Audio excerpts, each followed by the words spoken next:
What a joy to see so many friendly faces in the audience. Thanks, everyone, for making your way up to our session today. You noticed from Lily's talk and the description of the agenda, we're going to move through a lot of conversations going from the most broad, which will be me, all the way into very specific dimensions of health, health equity, and sustainability of our healthcare systems. We want to make sure that we start with a shared understanding of what do we mean by health equity. This isn't just like, oh, it's a bummer, it's kind of unfair, some people have worse health outcomes than others, right? This actually gets to the structures and the design of our healthcare systems. And so I'll share with you some research we did last year for the Robert Wood Johnson Foundation, looking at trends in health equity from around the world. And we think those, coupled with some of the ways that countries and communities are responding, can inform all of us in how we might design more equitable health systems. So we'll take a broad lens. And we'll start with a quick comparison. John and Maria. John lives on the Upper West Side of Manhattan. He's a banker, he's got a great job, he's got health insurance, he has fresh food in his local grocery, he has access to green spaces, he can take his children to the doctor when they need to go, and he has access to some of the world's most renowned physicians of every type. Maria works in John's home. Maria lives in Queens. She takes care of her elderly mother who has diabetes and her child who has asthma. She does not have health insurance. She does not have access to healthy food, and her neighborhood does not include much in terms of green spaces. And the way each of them live in the city of New York and experience the healthcare system is dramatically different. And this gets at the heart of the way we've designed the systems, not just the health system, right, but all these other systems. And it's not just Maria, right? There are millions and millions of people around the world who live in vastly different contexts, but face some of these same barriers to a healthy life. So our job is to think about what the unthinkable, what would a different future look like? How could we design systems, again, beyond just the healthcare systems, to improve people's health? And here we can think about social determinants of health as a framework for this. Many of you, I'm sure, are familiar with it. It goes back to the 90s, this idea that your postal code has more to do with your health outcomes than even your genetics. So how do we think about people in any postal code having the range of resources they need to live life to their fullest and most healthy potential? So the research I'm not really sure where to point this thing. The research we did, looked at 6 trends and 2 kind of mega trends. And if you have been in Davos for more than 5 minutes, you know the mega trends are climate and AI, because every session includes one or both of those topics.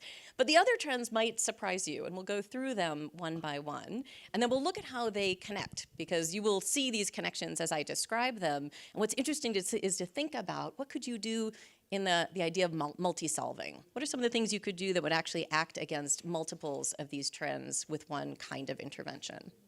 So the first one we'll talk about is this trend around calls for more equitable care work. Women were 3 times more likely to take up unpaid care work during COVID. I'm sure that doesn't surprise anyone in the room. But the question becomes, how do we create systems that will spread the unpaid care load more evenly? It's not just caring for our children, of course, it's caring for the elderly, caring for the disabled.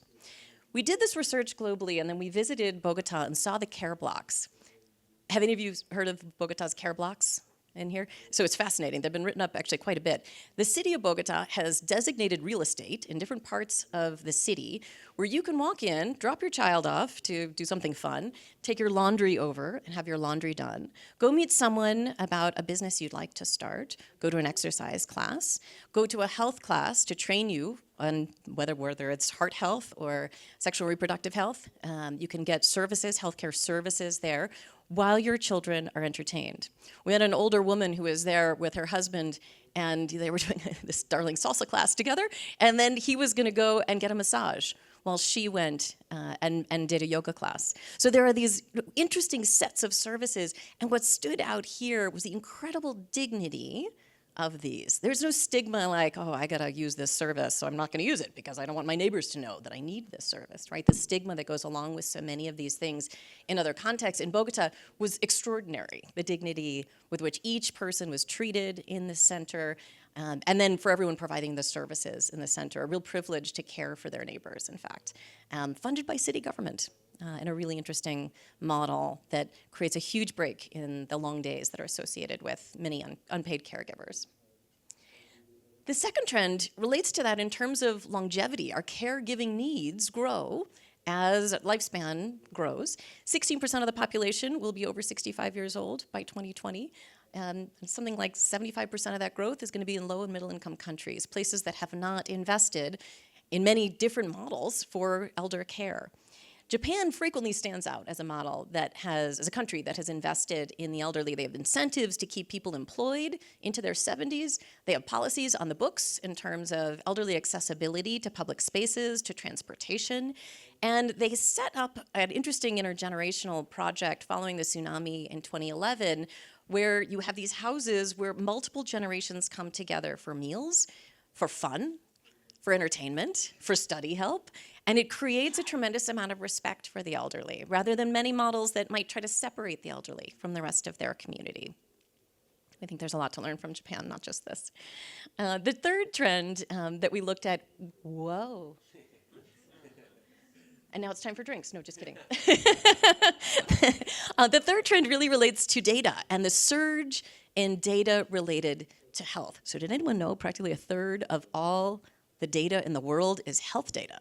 Everything from my watch that tells me I walked 20,000 steps yesterday around Davos, Switzerland, to electronic medical records, to clinical trial data. The data that is exploding from our devices is incredible and inequitable. How many people can afford these devices? How many people have the health literacy to know how to advocate with their physicians about what you might do based on the health data you have? How many people know how to interpret that data into their own healthy behaviors? This varies widely, needless to say. Ask Nivi is a program that was started in India. In Nigeria, it has spread. And you can essentially ask questions. It's an AI-driven chatbot, and the answers come back specifically designed for a low literacy community. So you can get your answer, you can ask whatever you want, it's anonymous. And the data that Ask Nivi collects actually helps inform the public health system. Where do we need to do more interventions? Where are people asking about a common set of questions? Where have we not done screening recently because people are asking about when is this coming back? So not only does it provide an interface with a patient or a would-be patient, a community member, but it's also an incredible resource for those planning health services in these communities. And this one has been replicated in a number of places. Affordable housing is not new news. I think we've been facing a housing crisis for a long time, but this does not abate. We do not build enough housing, and the cost of building that housing is increasing, and the climate implications of that building is profound. And so this one, when you think 1 in 4 people does not live in safe housing, how can we find alternatives to the housing crisis? How do we use the built environment that we have? How do we think about this in terms of flexibility with populations as they move? And we can expect a lot of people to be moving around as the climate changes on us in the coming years. Jordan has an interesting program where Syrian refugees who came to Jordan were invited to move in with local residents. So the government said, we will pay for improvements to your home if you will host a Syrian refugee. Now, if you're a homeowner, you think this seems like a great deal. I get to upgrade, I get to add a bedroom or upgrade something in my home. But what they found is this provided a temporary housing solution for people who were hopefully temporarily in Jordan. But what it did was profoundly change the stigma associated with refugees. And people now had a one-on-one ability to understand what on earth has to be true for you to leave your home and try to start over somewhere else with your family. And so the change in stigma was an incredible byproduct that hadn't really been anticipated. We think now like, oh yes, of course that would happen. But it turns out that this housing intervention ended up serving the people of Jordan and the people of Syria in a whole new way. The fifth one relates to nutrition security. And I'm sure you've been to sessions this week about food insecurity and climate resilient agriculture.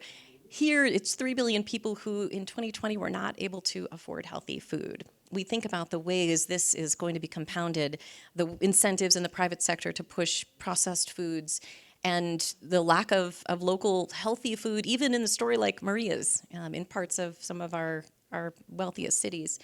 Finland has a fascinating alternative whereby they use their free school lunch program, which is for everyone. Again, there is no stigma in walking up and getting your free lunch. Every child gets their free lunch, and during that time, they train them about nutrition and about where the food is coming from. So the self-resilience and self-dependence for Finland means, hey, guess what? We're gonna eat a lot of fish.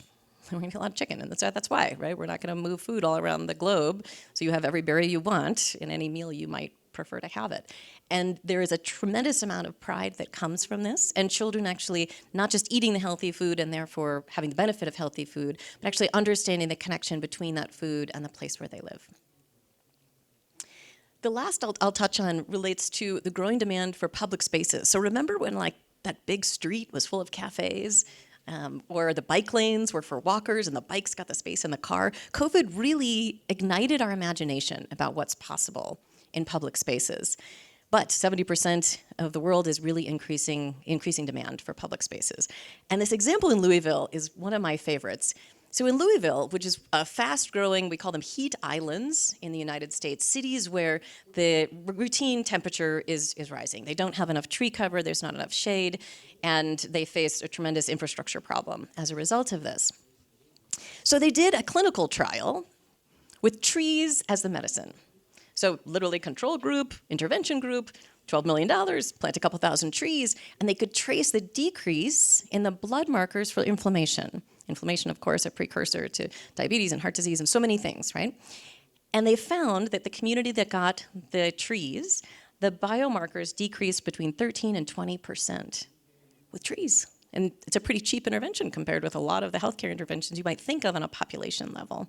I love the Louisville example because the data is behind it and it is driving more and more investment in trees in Louisville and now replicating this in other places. Because it's not just the blood markers, right? It's also the cooling ability, the cleansing of the air ability, the opportunity for recreation and community building in these public places that were uninhabitable really before the trees because of the rising temperatures.